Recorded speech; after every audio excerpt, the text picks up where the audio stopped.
In the heart of Manhattan, as the workday ended, tragedy struck. A lone gunman stormed the headquarters of Blackstone, NFL, and other major firms on Park Avenue, leaving 4 innocent people dead.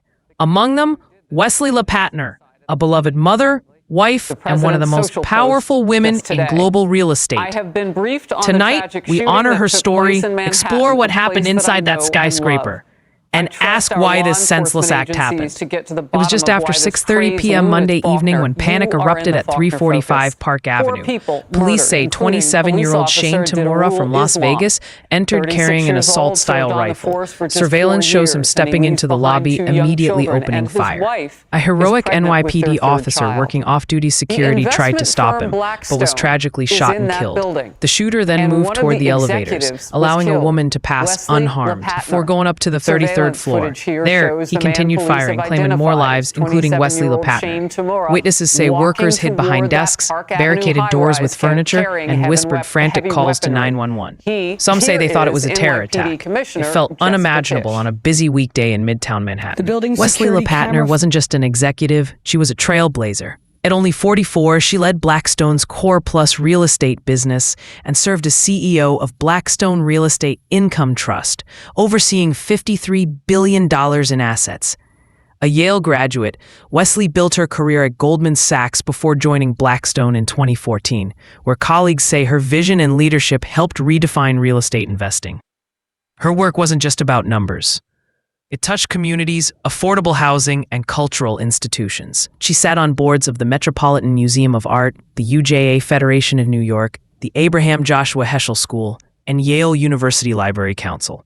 Colleagues describe her as warm, brilliant, and deeply committed to giving back. Wesley met her husband on her very first day of freshman year at Yale. They'd built a life together in New York and had 2 young children.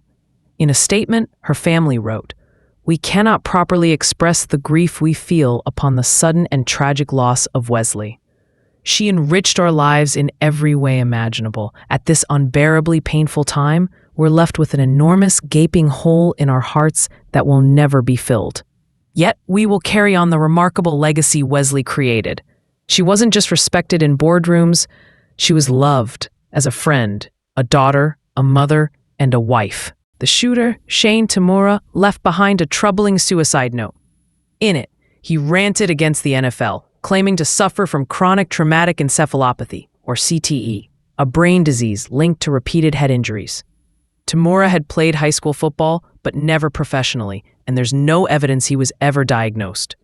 Officials say Tamura specifically targeted the building because it houses the NFL's headquarters. Though the real reason behind his rage remains unclear. What is clear, he brought devastation to families who had nothing to do with his pain. New York Representative Richie Torres called Wesley the very best of New York, honoring her civic work, faith, and leadership.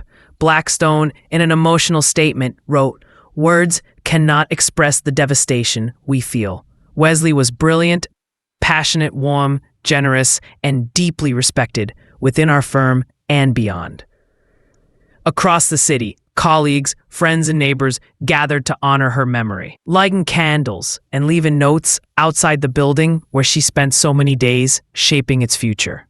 This tragedy also sparks difficult questions. How can corporate skyscrapers be made safer? Should there be more visible security at buildings housing global headquarters? And how do we recognize and address mental health crises before they erupt into violence?